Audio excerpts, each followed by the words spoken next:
Welcome to our channel. Today we how to update your Home Assistant to latest stable release safely. Detailed guide step by step clearly.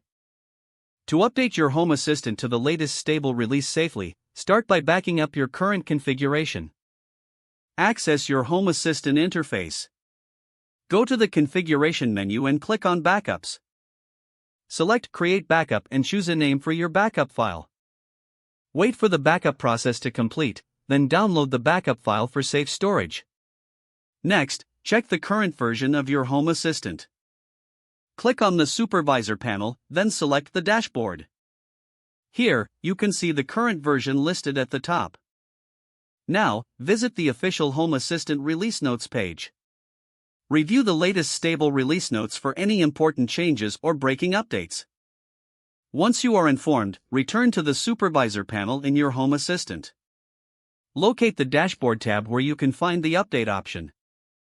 If an update is available, you will see an Update button. Click on the Update button to begin the update process.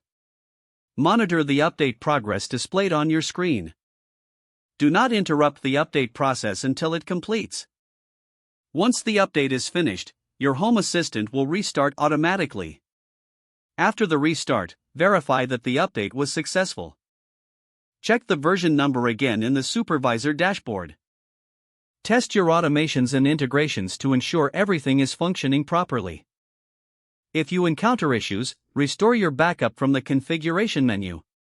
Select Backups and then click on the backup file you previously downloaded. Follow the prompts to restore your previous configuration. Your Home Assistant is now updated, and you can continue enjoying its features safely. If the page does not load, refresh the browser or try again in a private or incognito window. Make sure you are using the correct email address, then retype it carefully to avoid small typos. If your password is not accepted, use the reset option and create a new strong password you can remember. Check your spam folder for verification or security emails, then complete any requested confirmation steps. Don't forget to like this video and subscribe to our channel for more step-by-step tech guides.